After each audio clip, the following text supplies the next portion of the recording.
Well, greetings from the Royal Asiatic Society, where today we are celebrating the English translation of Mohinder Singh Randhawa's Punjabi autobiography, Aap Beeti.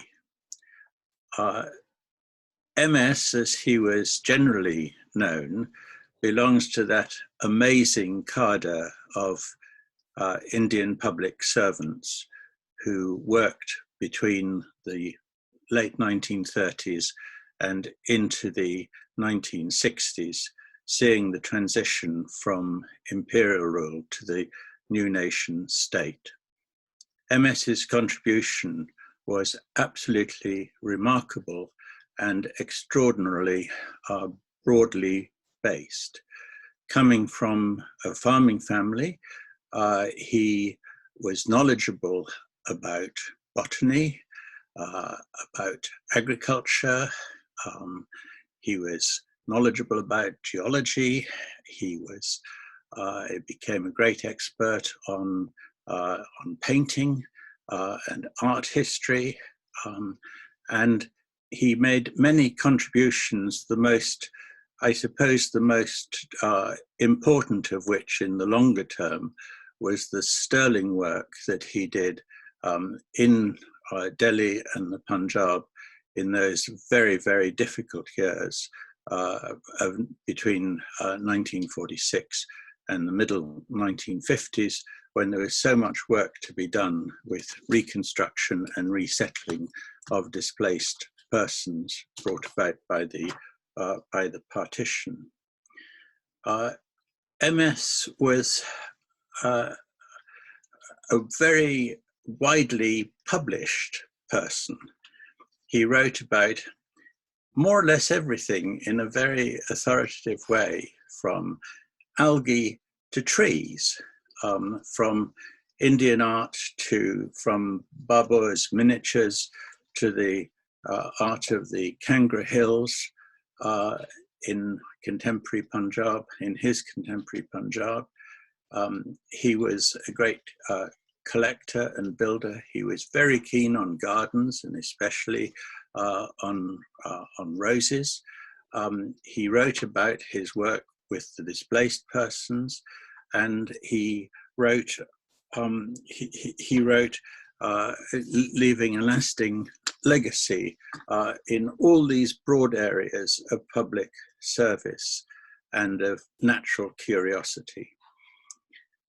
What is just as interesting is that he wrote an autobiography, or he gathered together an autobiography that exists in Punjabi and has never been translated. It is, as you will hear later, a really interesting book because it is a collection, if you like, of pieces. It is written almost domestically for domestic use in a variety of styles, chapter by chapter. And so is almost in the nature of a manuscript, of an unpublished manuscript, but it gives such great insight to the broad reach of this amazing man that it's very appropriate that we should be having an English translation of it to bring this work and the period that it talks about to a wider, indeed international readership. The work has been translated with a grant from the Oriental Translations Fund, and I should say a couple of sentences about that. The fund was started in 1828 in the first flush of enthusiasm for knowledge about Asia and its cultures that found a focus in the Royal Asiatic Society, which was founded in 1823. The first book to be published in the series was a translation by the Reverend Samuel Lee, one of those interesting Anglican clergymen who seems to have spent all his time, rather like MS, in doing a wide range of things, of studying other languages and and other religions and philosophies and so on. And it was a translation from Arabic manuscripts. Lee was the professor of Hebrew at Cambridge University and a fellow of the Royal Asiatic Society. He published a translation from Arabic of Ibn Battuta's travels. Like most good ideas, the Oriental Translation Fund has had its ups and downs. In its first iteration, which was, we would call it nowadays, publication by subscription or by crowdfunding. You signed up to receive the publications of the books that were published. And between 1829 and when Lee's translation was published and the 1960s, over 70 books were published. It was then reinvented later in the 19th century, and it has a great track record of having supported translation mainly from classical works and from, as it were, the high culture of Asia. In the 20th century, in the later 20th century, the fund has been used to support some translation directly, but also really to help scholars produce books that involve extensive quotation from Asian documents. This is the first time, I think, and it's very appropriate that MS's autobiography should be in this, should be the leader here. This is the first time that we have published an entirely modern language source translated into English. There's also another innovation, because the publication is basically an electronic one. It is now free of access by going to the Royal Asiatic Society's website and archive. Some printed copies will be available in one or two libraries, so that if the whole electronic world collapses, we will still have copies of it to read and to enjoy. We've got a panel of three people to talk about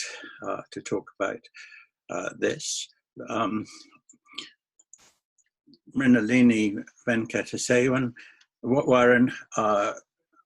had the idea of publishing it because she has just finished a PhD in Cambridge on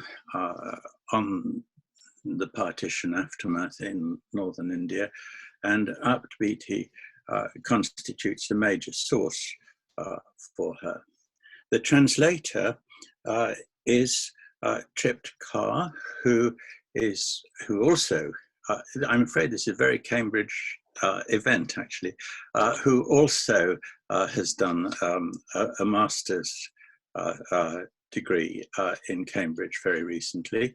And she is a student of, or she is interested in literature and language and history and politics and the interplay between them, and how one can get new understandings of some of the traumas of history by seeing how ordinary people, or the vernacular languages, as we would say in the olden days, but the regional languages, the domestic languages, can tell us about feelings and emotions and so on. And sort of holding the ring is Norbert Peabody, who is a fellow of the Royal Asiatic Society and edits Modern Asian Studies, and is at the moment primarily engaged in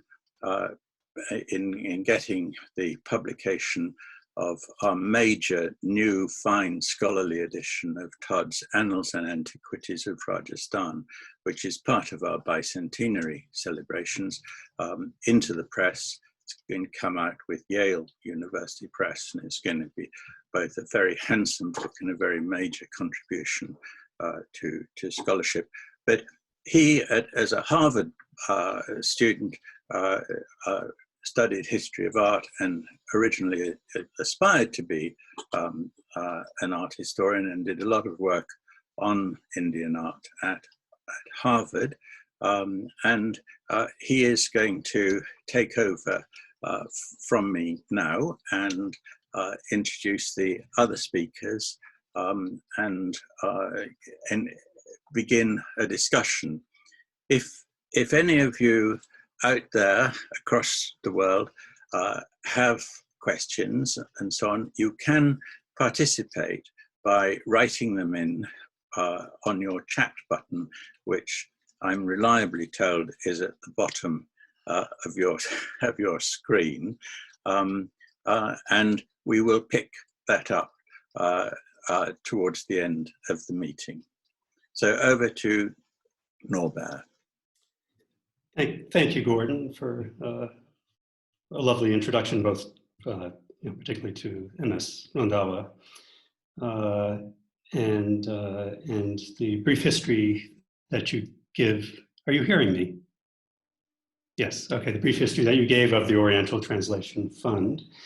And I think it is wonderful that the fund has pivoted, at least on this occasion, to produce a translation of a contemporary, more or less contemporary work in a vernacular Indian language. And I wholly applaud this broadening of scope that the fund is willing to consider as appropriate for translation.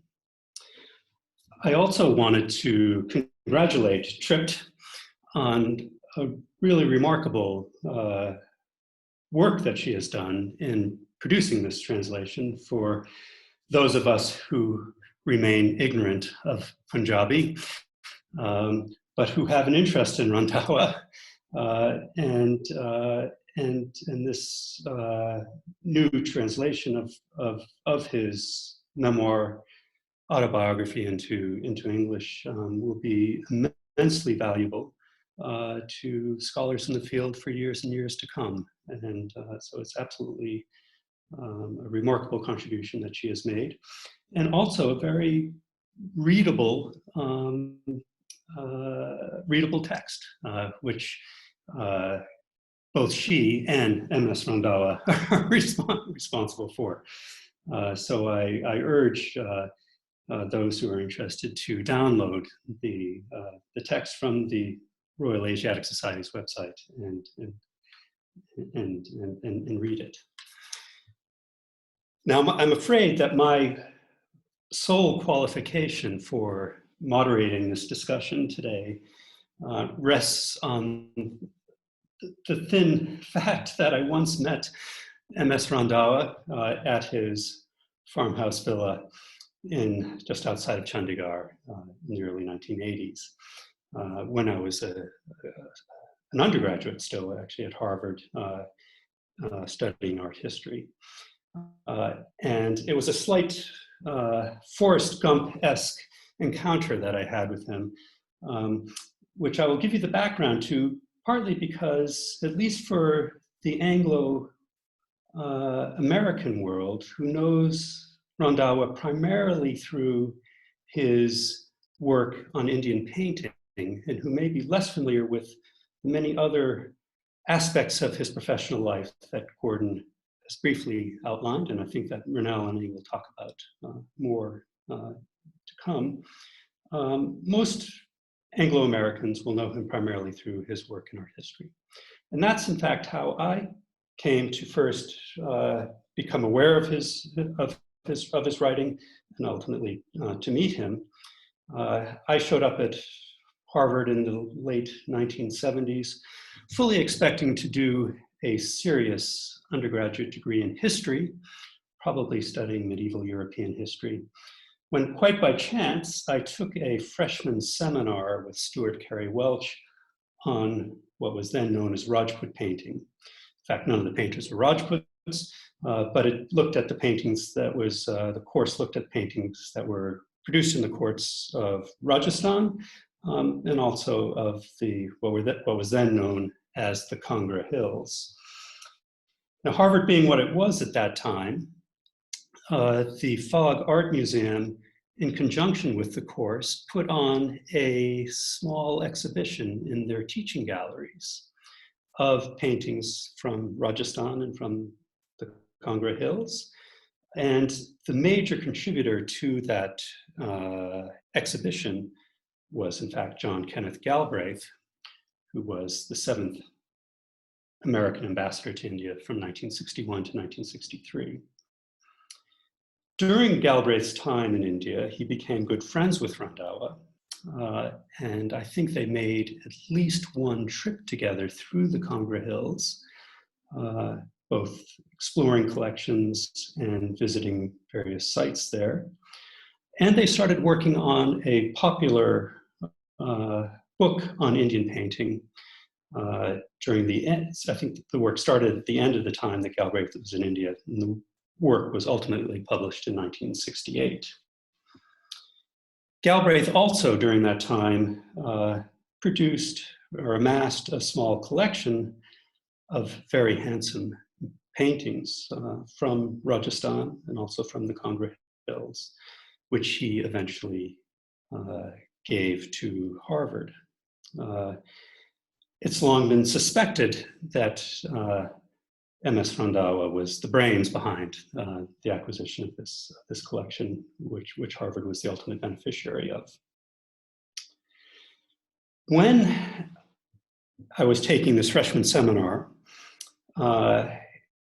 in a rare moment of collegiality, Galbraith offered to host a tea party at his house at 30 Francis Avenue, just behind the Fogg Art Museum, in which he invited the members of the freshman seminar, Carrie Welch and various other students of his, to have tea with him in his garden, and at which he talked a little bit about his engagement with, particularly with the Bahari paintings from the Bahari Hills and painting more generally in India. And during the course of his spiel, he spoke respectfully of Randhawa, although I recall that he mostly spoke about himself. He was a notoriously, well, I'd say notoriously vain man, in addition to being brilliant. And he talked about his discovery of paintings from the Kangra Hills. The following week, Carrie Welch, in the freshman seminar, immediately directed us to a vast corpus of work written by M.S. Randhawa about the hill paintings of Kangra. And he made it be known to us that he felt that it was Randhawa who was really the brains behind Galbraith's foray into Indian painting, and most probably provided much of the research behind their jointly authored book on Indian painting. So fast forward 2 years, and I found myself driving from Delhi to Sundarnagar, Suket in Himachal, with Carrie and his wife Edith, and we made a night halt in Chandigarh. We, the next morning, briefly had a whirlwind tour around the art gallery and museum there, and then called on Randhawa at his farm. At that time, Carrie was the curator of Islamic and later Indian art at the Metropolitan Museum in New York, and he was organizing the centerpiece exhibition for the Festival of India that was to take place in 1985. And the exhibition that he was working on for the Met was called India! Exclamation Point. The exclamation point then was adapted by the tourism ministry in India as one of their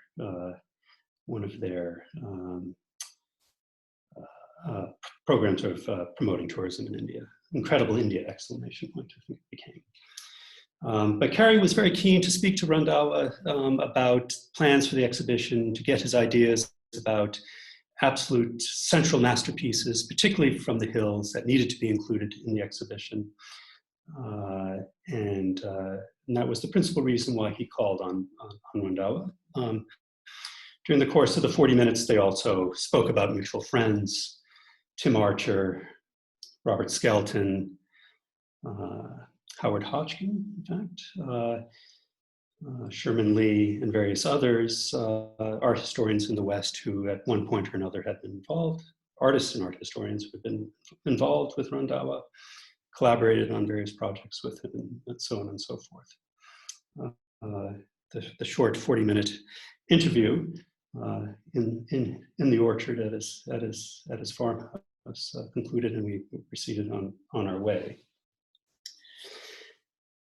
For a very long time thereafterwards, although I abandoned art history as a viable vocation, which one could make a living, I continued to maintain an interest in the field and frequented Randhawa's writings off and on for the next 20 years. At some point later, fast forward 25 years, I was in Cambridge, England, and I encountered Mrinalini and Joya Chatterjee, who was Mrinalini's dissertation supervisor, whose work on partition, Joya's work primarily focused on partition in Bengal, but she attracted around her a dynamic group of graduate students who were interested in all aspects of partition. Mrinalini's work focusing primarily on the on Punjab and the effects of partition there and the aftermath. And through my meeting with Mrinalini, I realized that there were many other aspects of Randhawa's life involving his civil service career, his involvement in the Green Revolution, that I had absolutely no idea about. And I'm pretty sure that most Euro-Americans who encountered Randhawa first through art history, though we may have been vaguely aware of that he had a civil service career, we did not know the depth of it and nor the importance of it. And Mrinalini first alerted me to that. And then now, having read Tript's translation of his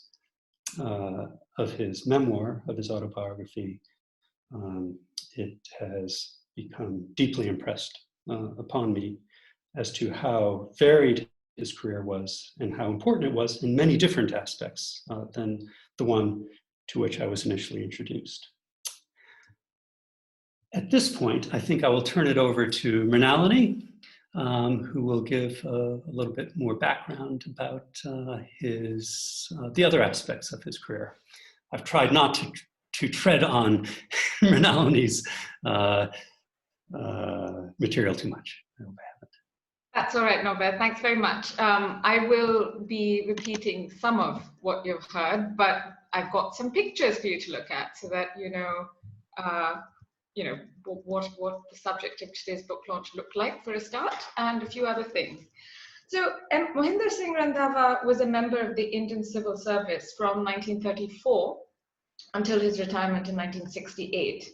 His academic background was in the sciences. He took his doctorate from Punjab University in 1956 on the strength of his collected publications on a species of water algae. Randhawa served the government of India on the Indian Council for Agricultural Research and advised the Natural Resources Planning Commission. He became chairman of the committee to plan Chandigarh city in 1955, the financial commissioner of the city in 1966, and retired as the chief commissioner of Chandigarh in 1968. He's best remembered in Punjab today for his contributions to village development, agriculture, and farming. And indeed, some refer to him as the father of the Green Revolution and credit him with developing the Punjab Agricultural University in Ludhiana, where he served from 1968 to 1976 as the vice-chancellor. He remained committed to agriculture in theory as well as practice, farming, along with his wife, Iqbal Kaur, land outside Chandigarh, where he lived from 1966, and which is the house that Norbert visited. He is well known to historians of South Asia as one of the key people on the ground in Delhi on the cusp of partition, where, as deputy commissioner, he was responsible for dealing with, among other things, the enormous refugee influx into the city. Now, with hindsight and access to the archives, we've been able to analyze and critically deconstruct actors' roles and motivations during this moment and their subsequent impact. but to the best of my knowledge, Aap Beeti has not been used as a source in English language scholarship on partition. And thanks to his son, Mr. Jatinder Randhawa, who's here with us today and allowed us to undertake this English translation, it is now easily accessible with the support of the RAS, as we've heard from Gordon. MS Randhawa is better known to the museum world as an art historian. He was a prolific author of books on painting from the region known as the Punjab Hills, so literally the Western Himalayas that bordered the north and east of the Punjab plain. Today, they constitute the state of Himachal Pradesh.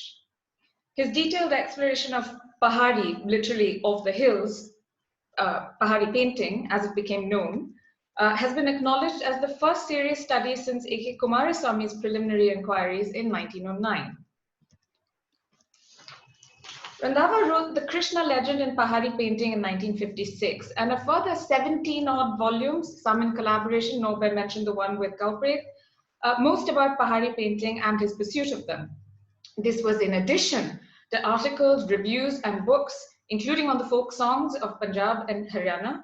From 1958 to 1986, he was also chief editor of Rupalekha, a magazine for the arts published by the All India Fine Arts and Crafts Society.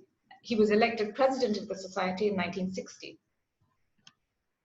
He first visited the Kangra Valley on official duty in connection with a dispute over the allocation of land to refugees. He was a great believer in the value of on-the-spot assessments.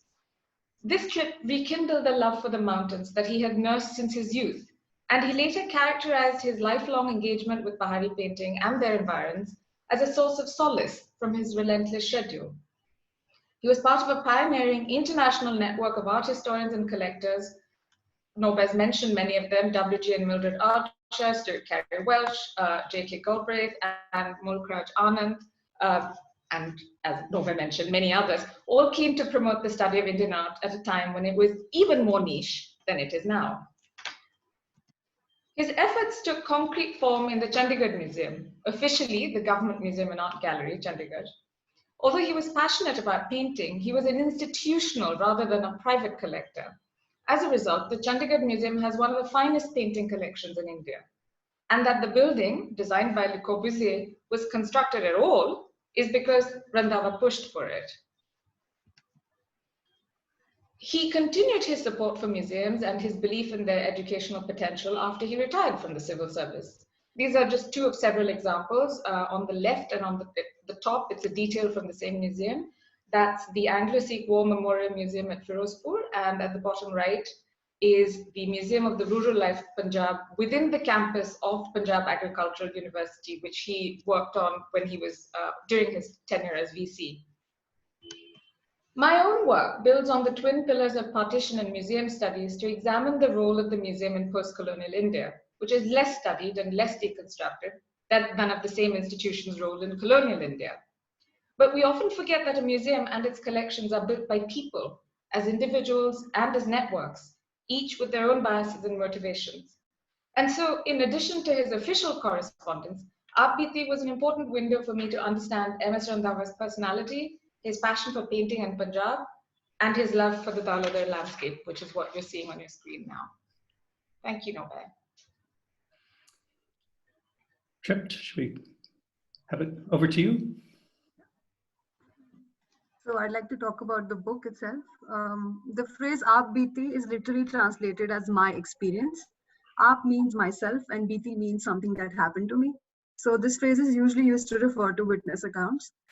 Mohinder Singh Randhawa's Aap Beeti is not only a collection of anecdotes or just a portrait of a man, it is located very specifically in its cultural time. So through his words, we travel through colonial India, we see the customs of the Pahari tribes. We even witness the political decision makings at the highest levels when partition happened and India was carved out. If you consider the vast scope of experiences that he had, the text condenses and distills the primary ones into a compact book. I'm saying compact because the sheer scope of work that he did cannot be reduced to one book. So he has this vast corpus of literature that is written, which I would suggest you to read if you're interested in those themes. This book is structured chronologically, and it begins with the first 7 chapters being written by his elder sister, Harbans Kaur. This is so because when they were really young, they lost both of their parents. So she, being the eldest, was the one who could recall their childhood with the greatest detail. And she could also write about stories related to their family ancestry and lineage. A few chapters in the book are also written by his wife, Iqbal Kaur. She writes about their travels through the hills of Dhauladhar, which is part of the Himachal range of the Himalayas. And she is also the one who concludes the book by writing about her experience of running an orchard, which is what they settled in after his retirement. The voices of these women entwine with and contrast against Randhava's own voice in very interesting ways, which I'm sure we can talk about at greater length. As a text, Aap Beeti is rooted in multiple physical spaces. So you move to the rural areas of Doaba and Malwa in Punjab. You then go to the city of Lahore, where he got his university education. You even visit the hills of Kangra and Guler, where he collected paintings and observed the customs of the Gaddi people. You go to the dusty plains of the United Provinces, which are today known as Uttar Pradesh, which is where he was posted at as a civil servant. And you travel through Europe, along with him when he goes to get his training for the civil service. As a text, it is also rooted in a lot of cultural spaces. You will read about Hindu myths of the Ramayana and Mahabharata. You will go through the stories of Sikh gurus. You will read about caste relations and the talukdari system in the Awadh region. You will even see how a naturalist explores flora and fauna, how a civil servant negotiates his identity as a colonial subject while having sympathies for the national movement. You will see how he works through religious conflict at the time of partition and how he contributes to nation building. As a translator, navigating these diverse spaces needed a lot of background reading and also discussion with those who have expertise on the subject. The sheer diversity of experiences and anecdotes lends multiplicity of voice to the text, and that is what made the translation difficult in some ways. For instance, where his sister Harbans Kaur is writing and she's talking about his schooling, it is his words that straighten out her sentences, edit and structure what she's writing to give more background to what she's saying. So separating the voice in such cases became difficult because there was no overt indication of who was writing or who was speaking. But after reading it many times, I was able to recognize his tone and vocabulary and able to, unpack meaning. So you will find that in the footnotes. This book has anecdotes that were originally serialized in newspapers. That is one reason why the text has a staccato quality in form, structure, and also description of events. The first few chapters are homogeneously organized, but beyond that, you will see that chapters have been compiled after being published elsewhere first. So you may be reading about one incident, say his experience in the US when he attended a conference of the Food and Agriculture Organization in chapter 22. And then you'll find the same thing again continued in chapter 56 when he writes about the Green Revolution. So when you read the whole book, only then will you get a sense of the diversity of experiences that he had. And you will be able to understand his personality more holistically. The primary tone of the text is descriptive. So when he encounters a scene, he writes about the sights and sounds. He talks about the plants, the history of the place, its legends, its people, and then ends on a philosophical note. So apart from having different voices, spaces, and experiences, this text can also be read as a travelogue in parts. It can be read as an anthropologist's record of the Gaddi people, as a bureaucrat's file of court hearings, as a naturalist's etchings of species of plants and algae. He assumed all those different identities. So that doesn't only make the text heterogeneous at various levels, it also makes it a very rich source for scholars belonging to different disciplines, both in the physical and social sciences. Now for the difficulties. As I mentioned earlier, when he writes about a new place or experience, the language that he writes it in also changes. For example, when he's talking about his work as the district magistrate, wherein he would listen to appeals and court cases, his language shifts from the Duabi Punjabi dialect, which is what most of the book is written in, to very stylized formal Urdu. So his linguistic register shifts from Duabi Punjabi to Pahadi Punjabi to Malwai Punjabi to Urdu to Hindi and Awadhi, depending on what experiences he's talking about and where his events are situated. He also refers to plants and animals by colloquial names, which I did find hard to translate in some cases. Names of places that were originally in English or French were transliterated by him into Gurmukhi, which then I had to translate back into English, which did leave me confused at points. For instance, when he writes about the French port of Calais, true to the original, he wrote it in Gurmukhi as Kele, which I kept reading as bananas because that's what it means in Punjabi. But after consulting a lot of maps, reading about going through dictionaries of Punjabi and Urdu, reading lists of flora and fauna on laws made to safeguard plant and animal species, I was able to get through the translation. all in all, I'd say it was a really enriching experience as a student of literature, politics, and history, and also as someone who belongs to the same cultural context. So I would really suggest that everybody should go through it. Tripp, thank you very much for giving us a whirlwind tour through the text and the delights and challenges associated with the translation. In order to kick off the discussion, I'd like to ask you a question. And one of the things that you just noted were the not infrequent changes in the authorial voice that Randhawa's writings had, depending on what his subject matter was. And you mentioned, when he was in the guise of a if a district magistrate or a civil servant, he was much more into his authorial voice was expressed through Urdu. When he was writing about other subjects, he would move into different versions of Punjabi or Hindi. So when he, and there's also seems to be a change not only in the language but in the structure of his the structure of his text. So, when he was writing about problems associated with partition in Delhi, it's a much more staccato type of voice that he is articulating that comes through actually in your translation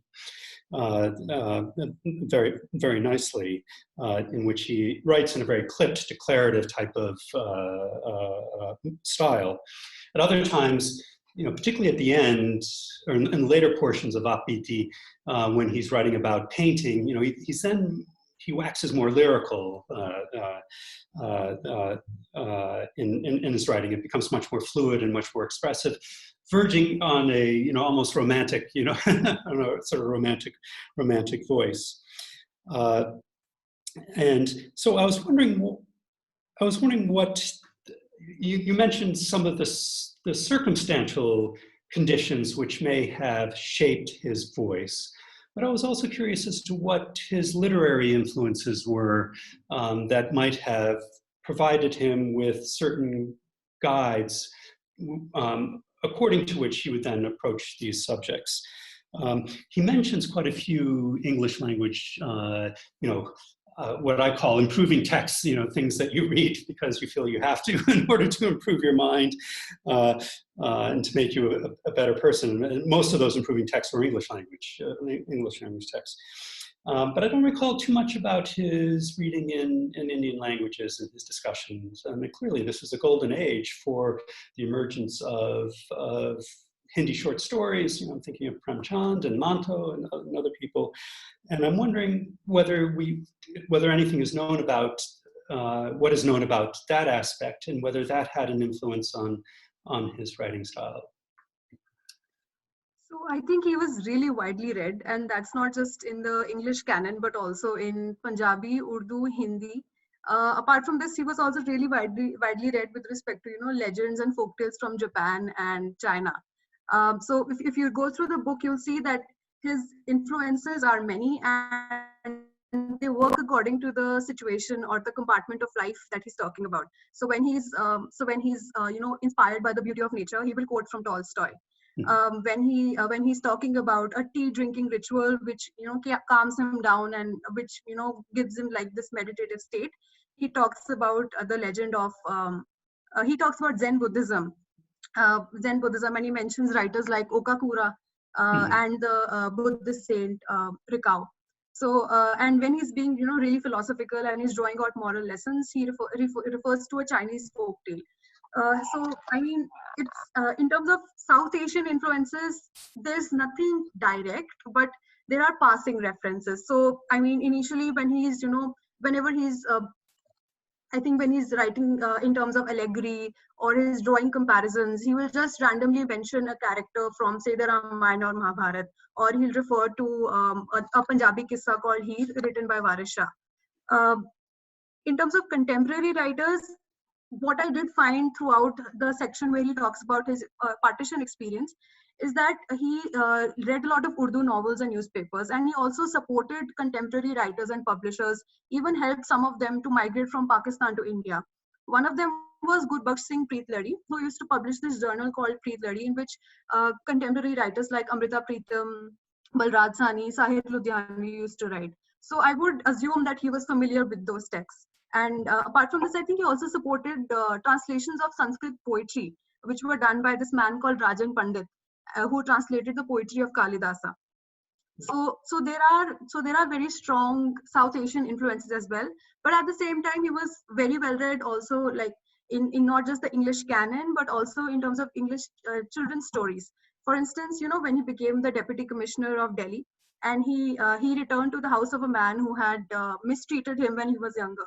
So he says that after becoming the Deputy Commissioner, I felt like Dick Whittington, after he becomes Lord Mayor of London. And that just tells you that, this man was not only aware of children's stories from the South Asian subcontinent, but also from England. He was really well read in terms of, I think, even European literature. I mean, Voltaire, he mentions Candide, I think somewhere in the book. He mentions H.G. Wells' The Outline of History. He talks about psychoanalysis when he's talking about, the sexual flaws of the Talukdars of Bareilly. And I think, this book, the work that he mentions has been written by Havelock Ellis. So I would say, like, as a whole, he was highly widely read and across languages and across cultures and countries. Yeah, I was actually, one of the things that Mrinalini sent to me was an issue of Rupleka, which showed photographs of his house and showed him and his wife there. And if I'm not mistaken, in one of the photographs, he's wearing a kimono, I believe. Oh. And which really absolutely struck me. At least I interpreted it as a kimono. But I was thinking of, you had mentioned that he was interested in Japanese literature, and it was a wide range of European literature, and he was clearly not only reading the literature but sort of trying on some of some of the clothing of these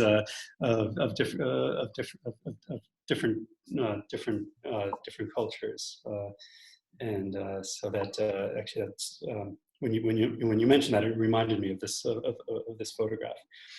You had also in your response just now, you mentioned that a feature of his life, which is something that absolutely struck me, and this may be something which is more of a feature which Anglo-Americans feel about Randhawa, because most Anglo-Americans have encountered him primarily through his art historical work.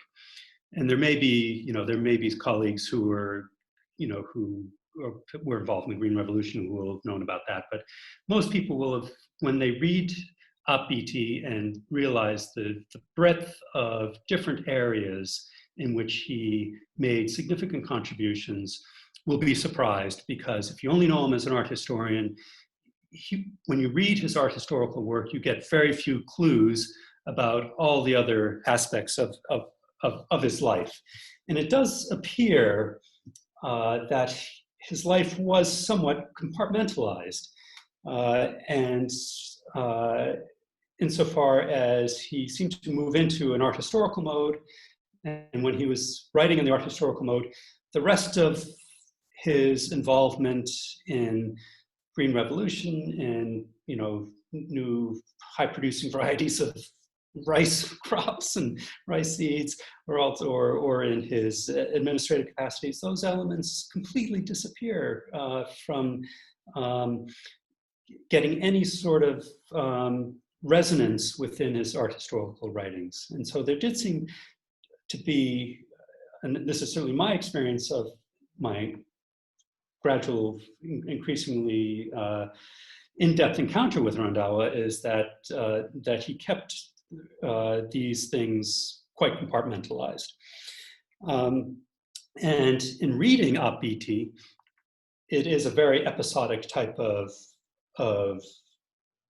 autobiography, in which one very occasionally will see overlaps between different spheres, but it does seem that he also was trying to keep these different domains into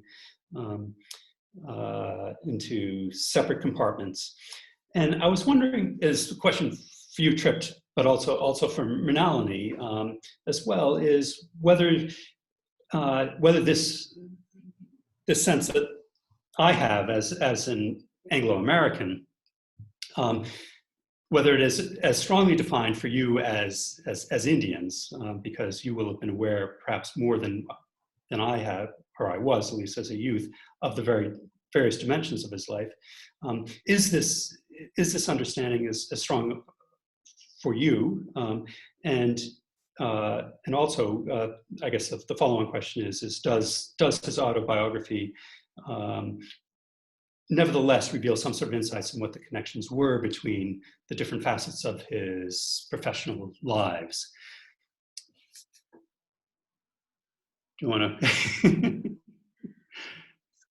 So I live in Chandigarh. I mean, I live in Mohali, which is right next to Chandigarh. So ever since I've been a child, I have encountered his work in very different ways. At school, I learned about his contributions to the Green Revolution. As I grew up, I started visiting museums. I came to know he was the man behind them as well. I mean, almost every site in Chandigarh has his name somewhere because he's responsible for it. Even in newspapers, I mean, we would read about his work. We would read about his work on art history. So I was briefly aware of those aspects of his life, but I didn't have enough depth of understanding until I read Aap Beeti, and I think I need to read other books that he's written as well to sort of comprehend the scale of work that he had done. So I think Mrinalini can also answer. I'm from the other end of the country, so I had not heard of MS Randhawa until I was working on a project for the government of Punjab. In my other life, I'm a museum consultant. So I hadn't actually heard of him until I was doing that project, and in fact, that's what led me towards my PhD proposal, and etc. etc. So obviously, I can't read Punjabi, hence this translation. But so I wouldn't be able to comment on it from kind of that point of view. But I've read a lot of his correspondence particularly with W.G. Archer, and just a small detail rather. Very, very often the letters would be on IFAC's letterhead, so that's the All India Fine Arts and Crafts Society. He was also clearly, even though they were the email format. I mean, used to be there. Those blue, pre-formatted. Sorry. Aerograms. Aerogram, that's right.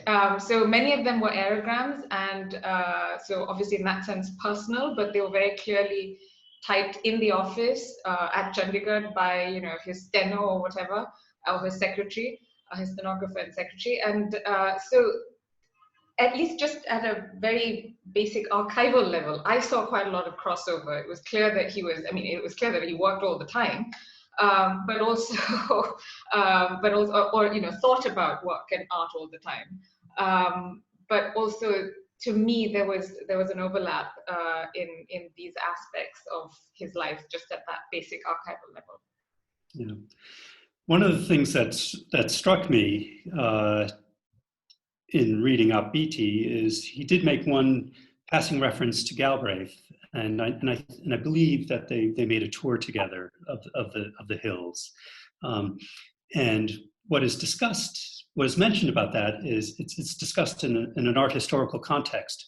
But I can't help but believe that Randhawa and Galbraith were talking about art the entire time that they were traveling around in Himachal, and they were not also talking about the Green Revolution and various aspects of import substitution and other areas of mutual interest. But what struck me was that Randhawa doesn't mention that with respect to Galbraith, and the one time that I heard Galbraith talk about Randhawa, he didn't mention it either, and so it is an interesting facet of his personality that these things were kept more separate. When you can tease out, as both of you have indicated in your response, that there are these little areas where one can see that there are activities from one domain, from the area of his interest in agricultural improvement, were cross-fertilizing, if that's pardon the pun, his interest in art history as well. I do have actually a question that will come back later. Is one of the things that had struck me was I was wondering whether his throwing himself into the art historical world in the years after his intensive involvement in resettling refugees and rehabilitation of people who had been adversely affected by partition, whether he then moved into the art historical world in the world of the Rajput courts in Himachal during the 17th and 18th centuries was part of a bit of an escape on his part from the trauma which he was at the center of, in the years 47 to 52, 53. We might this might be a question we can come back to later. Now I have a question for Mrin, which is, and it actually really does relate to what I was just discussing about, with respect to what I found to be some of the most interesting and harrowing portions of Aap Beeti, which concerned his role in controlling the social unrest in Delhi at the time of partition, and then his efforts to resettle and rehabilitate refugees in the immediate aftermath in Delhi and then in the Punjab. And I was wondering what sort of particular insights that you were able to glean from his own reflections as represented in his autobiography for this turbulent period. In addition to the autobiography, my reference point is always also the correspondence. Correspondence, yeah. Is in many ways much more voluminous. And you have already in part kind of answered this question with your previous comments, because I do see the art. I mean, he tells you that this is a source of, it kind of soothes his soul. When he feels ill, he feels better. He's, sort of lying in bed with a fever, and he feels better because he's able to look at a painting. So I think that the trauma of being in Delhi during that time and being in charge at that time and the stress of it, to my mind, I mean, how I read it is that certainly was a factor that drove him, or perhaps motivated him. It's not the only thing, but I think it's an important factor that motivated his research interest. But also more broadly, I think it worked out as a kind of drive to rehabilitate Punjab as well through art. That's one of the things that I look at in my work. I think that the motivations for collecting and collectors in general, that remains a less studied area. And I think also particularly in the context of the aftermath of partition, there is a lot of work on refugees and migrants, etc. But and at the bureaucratic level, there's work, for example, Joe's own work on the networks of partition and what these bureaucrats were able to achieve. But I'm not aware of very much serious and substantial scholarly work on the impact of partition on that level of people. So I think that in Randhava's case, that they certainly intersect, and I think that was certainly one of the motivations that drove his passion for art. Not the only one, but one of them.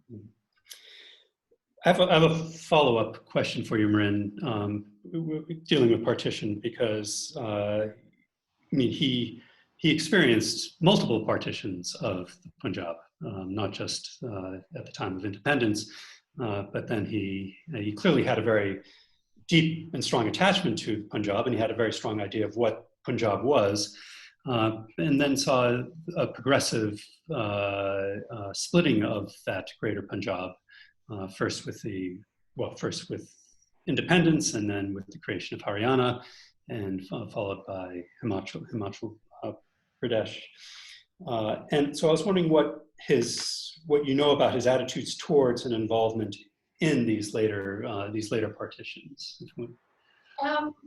My sense of it is that he thought it was a disaster. I think that he had, to borrow kind of Francesco Orsini's use of imagined geographies. I think he had a large imagined geography of what Punjab was. It included, Himachal, Haryana, bits of Kashmir, and it was a wide landscape. So it certainly had an impact on him. He was not pleased. In letters to Archer, it's a very passing reference. I can only remember one or two, maybe a handful, but you could tell that it was deeply upsetting. But equally, again, from the correspondence that I saw between them, his focus was the Chandigarh Museum, because the question was, where would Chandigarh go? Which state would get it? Where would the art go? And there were multiple claimants. So he put all his energy into protecting this collection that he and Archer and their network had pulled together in one place, and made available for scholarship. And that was certainly something that mattered a great deal to him. And to give Chandigarh a kind of a cultural core was hugely important to him. So he poured, from what I can see, he poured his energy into keeping the museum safe and the collection safe, and in one piece, rather than again partition between the three successive states of Punjab. I'm glad you brought up Chandigarh, because that leads directly into my next question, which is actually for both Mrin and Tript. And actually maybe Tript might be, given that you are in Chandigarh at the moment. I was curious as to what his vision was of the city. I mean, he wasn't an architect of the city in a literal sense, but he did seem to have a very clear social vision of what that city is, and I was wondering if what sort of insights you had in what that vision that he wanted to promote for the city was, and could you discuss that aspect of his career a little bit? Yeah, so I think he had a really progressive, modernist vision of what Chandigarh should be. So it's similar to what Nehru said when he inaugurated the Bhakra Nangal Dam. He said it's going to be a temple of modern India. I think that's the kind of perspective that Randhawa ji carried when he thought about Chandigarh. So he was associated with Chandigarh before 1966. In 1966, Chandigarh became the joint capital, and he became the first chief commissioner of this UT. But in 1952 itself, when Chandigarh was being set up, that's the time when he was associated with Chandigarh. So I mean, he said in Aap Beeti, he says that he was involved in all the plans for its landscaping and gardens, and he was the one who pushed for the museums of art history, of the natural history museum. So he says that he also led cleanliness drives. What I found most interesting in that entire chapter is that he specifically allotted plots of land to writers, artists, poets, performers, sports persons, army officers who he says had served India in the India-Pakistan war really well. So you see through the setting up of a certain kind of, so you can see like the kind of settlement that he was trying to set up with certain kinds of individuals who who were really central to his idea of a modern progressive city, is what I think he saw Chandigarh like. And I think the marks of that can be seen even today. Mrin, do you have anything to?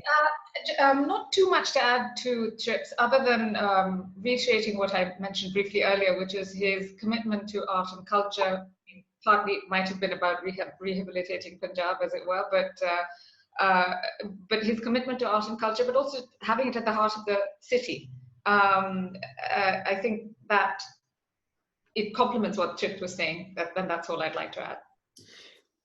So I have a sort of a follow-up question, which is, he had this very modernist vision, which you both discussed, and I have to say it was absolutely evident in his stunning farmhouse, which was an absolute pleasure to visit. But I was wondering whether this modernist vision, because I knew him primarily through his work in in hill paintings from the 17th and 18th centuries. I was wondering whether this modernist vision, which is there in the architecture and the town planning, whether it spilled over into other areas of the arts. I was curious about whether what his involvement was in various modern art with modern artists of India, which India was beginning to produce a number of very well-known modern artists at that time. I note that the museum is a museum and art gallery, and I have to admit that when I visited it, I saw the museum, but didn't go into the art gallery, which was presumably was that for modern art? It's actually, the whole thing is in the museum and art gallery is just the whole one building. It's not a section. But to answer your question, yes, very interested in modern art. I mentioned in the brief sketch I made earlier that he was president of the All India Fine Arts and Crafts Society from 1960 and chief editor of Rupalekha. Now Rupalekha didn't publish articles and book reviews and whatnot only of Pahari painting or Rajput painting or that kind of, quote unquote historic Indian painting. It was also about promoting modern art. The society still has an annual competition, and so he was in a great position to, pick the cream of the crop, acquire the cream of the crop for the Chandigarh Museum and Art Gallery, which he did. If you walk the first thing you walk in is that you see is a work by Satish Gujral, and it's a tradition that the museum's continued actually in terms of the art purchase committees and what the kind of things that they buy.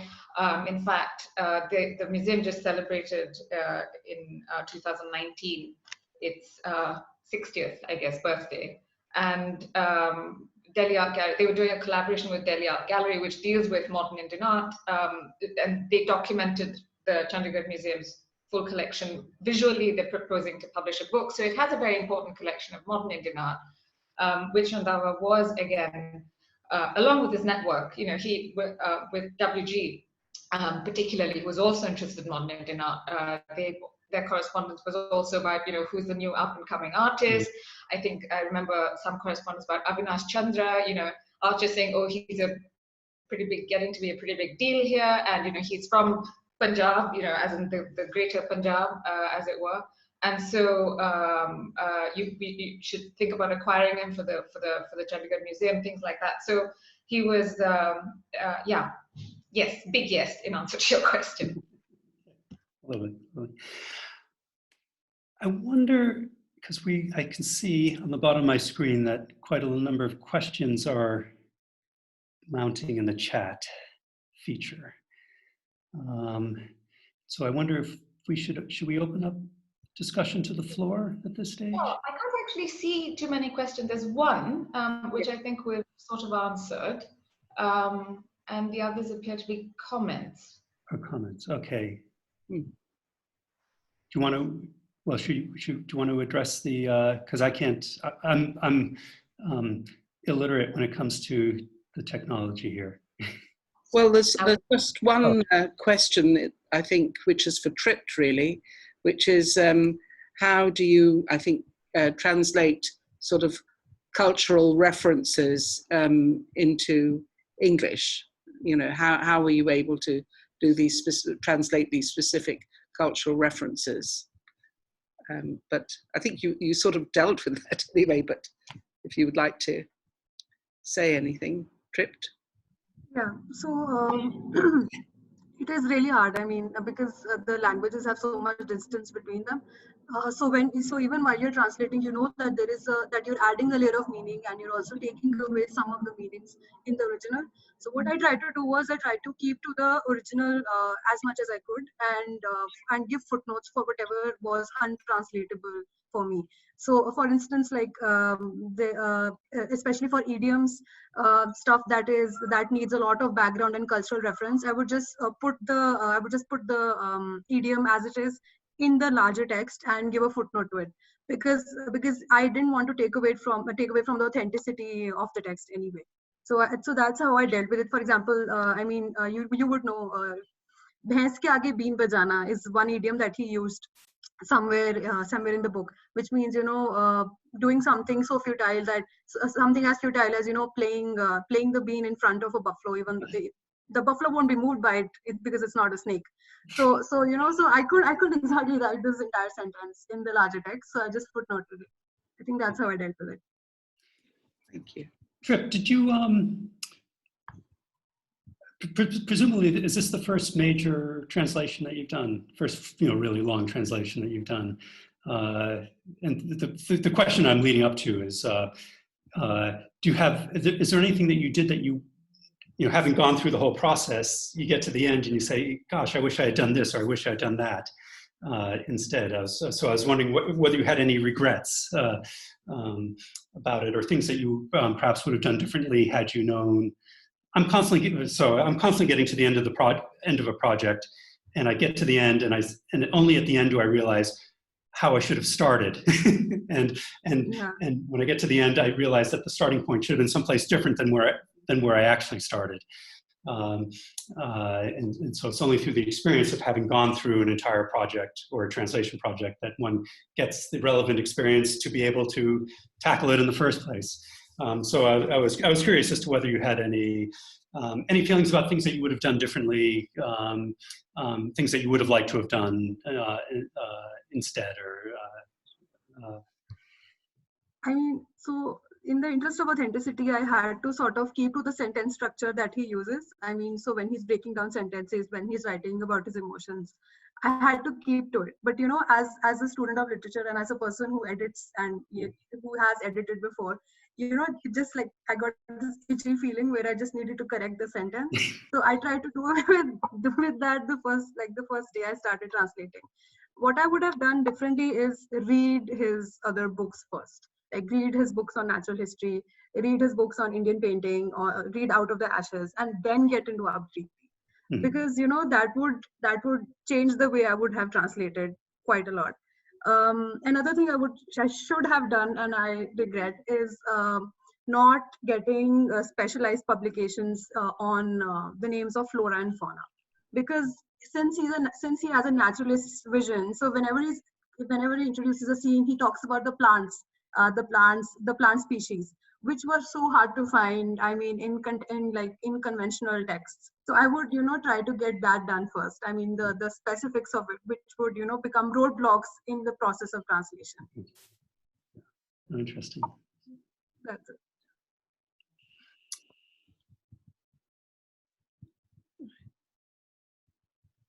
So Alison, I think shall we hand over to Gordon now to bring everything to a close?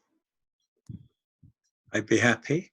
Yes, because we don't have any other questions.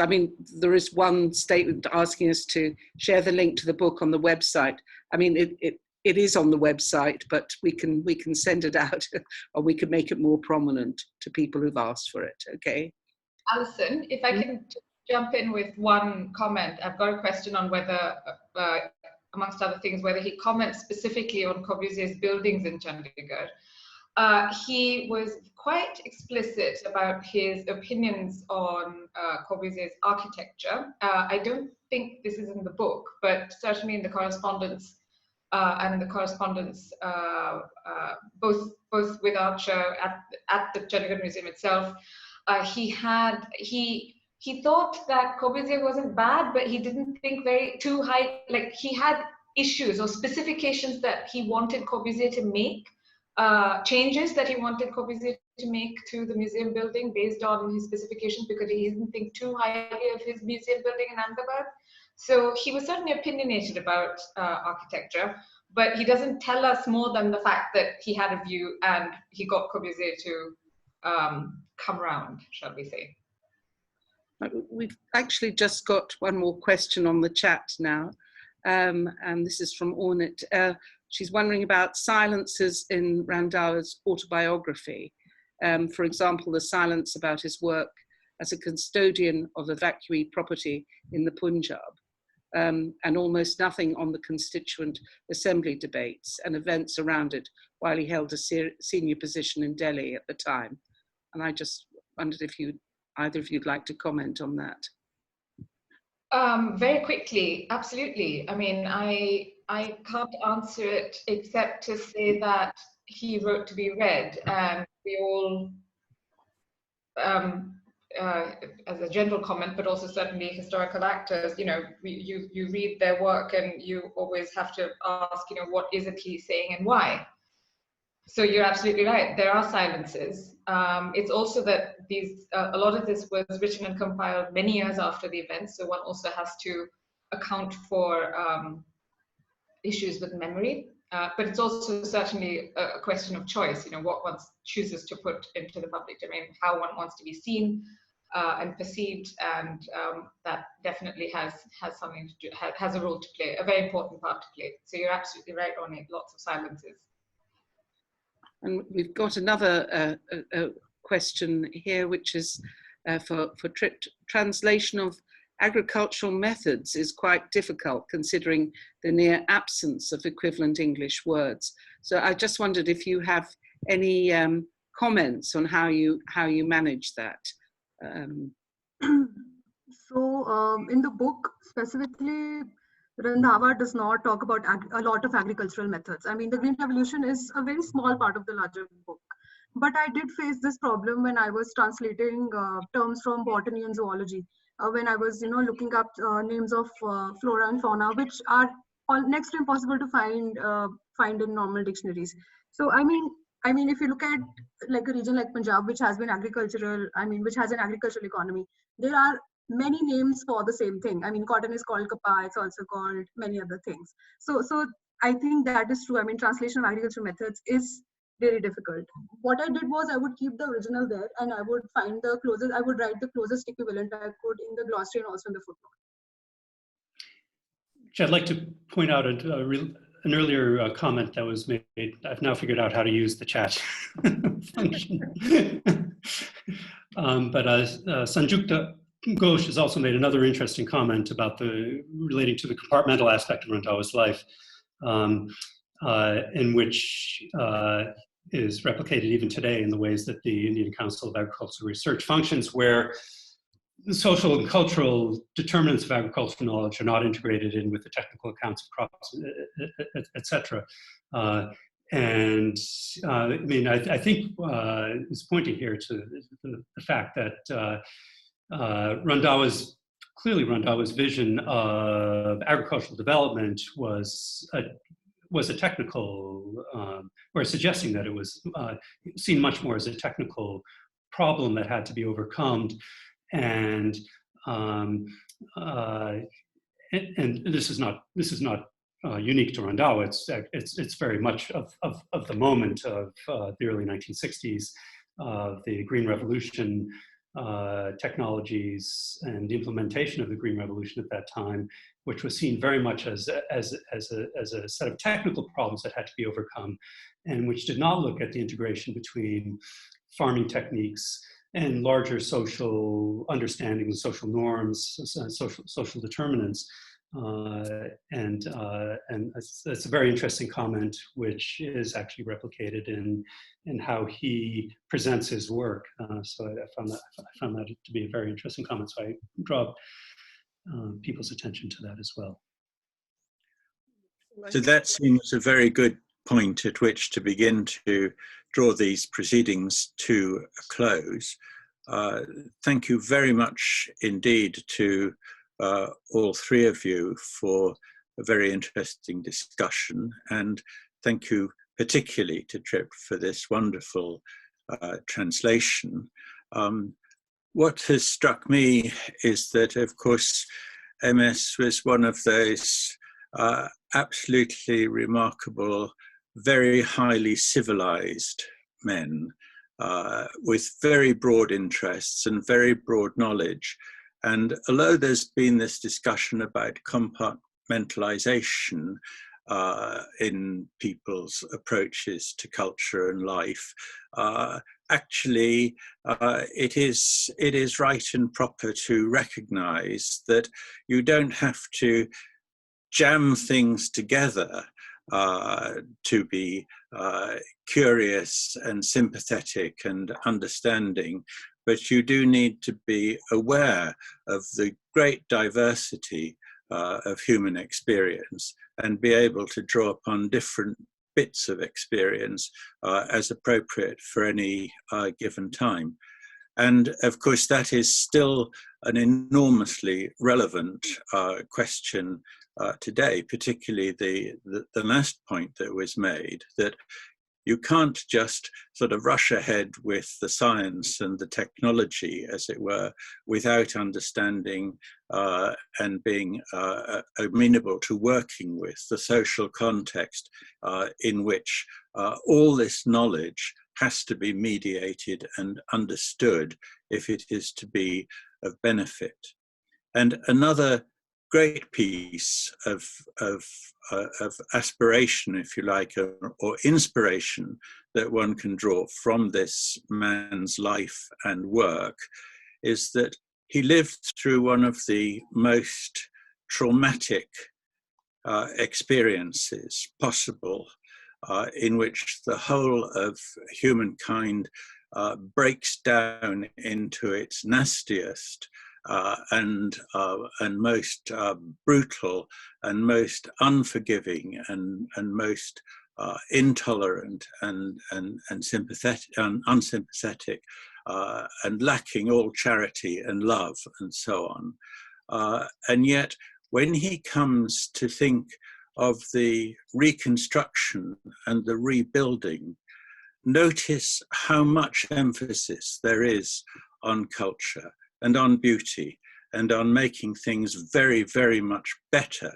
that you don't just have to accept that human beings are unpleasant things. They are also enormously capable of producing great art, great culture, great social life, great happiness, enjoy living together, and all of those things. And I constantly think of and I think Mrin showed a picture of this, all those rose gardens that he thought was just so important to have. So I hope that those of you who have been listening to this will read the autobiography, and thank you very much for giving up your time and for helping the Royal Asiatic Society to celebrate this very notable publication. So we're going to close down now. I'm not sure how it's done, but I'm sure that Alison will take care of it. Thank you all very much indeed.